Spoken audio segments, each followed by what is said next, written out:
Isa na namang scammer na nagpakilalang malapit sa First Family ang inaresto ng PNP-CIDG. Alamin ang kanyang modus sa agenda report ni Francis Folve.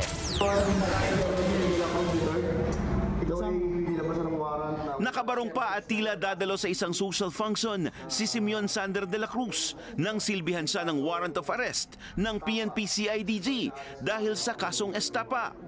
May iba pa rin daw reklamo sa kanya sa Office of the Special Envoy on Transnational Crime. Ang siste, nagpapakilala siya bilang isang USEC at malapit sa First Family. Kinukumbinsi niya ang biktima na kaya niyang mag-facilitate ng government projects.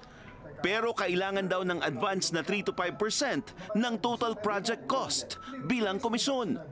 Sa huli, walang proyekto at tangay na rin ang pera ng mga biktima. Ayon kay PNP-CIDG Chief Major General Nicolas Torre, kumpirmadong nagtrabaho dati sa mga Marcos ang sospek. In charge sa IT, sa social media, mga gano'n na mga trabaho. And then after that, ganun pa rin ang kanyang ginagawa after nung when BBM came into office.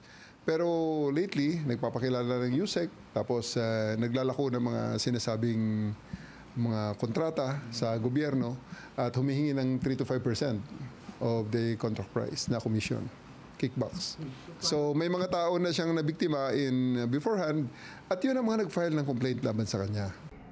Ayon kay Torre, agad tinanggal ng mga Marcos si De La Cruz matapos masangkot sa isa ring kaso.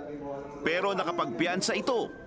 Kanina, muling nakalaya ang sospek matapos magbayad ng 90,000 pesos bail. He's the second one now in the past few weeks. He's the second one now na talagang pinaaresto ng palasyo. Nauna nang inaresto ang isang gubernatorial candidate sa Guimaras dahil sa parehong modus, kung saan sinasabi ni Maggie Catso na pinsan niya si First Lady Lisa Araneta Marcos para makapanggoyo. Muling nagbabala ang CIDG na mag-ingat sa mga nag-aalok ng padrino para makakuha ng mga proyekto dahil malaki ang tsansa na scam ito. Para sa agenda, Francis Folve, Billionario News Channel.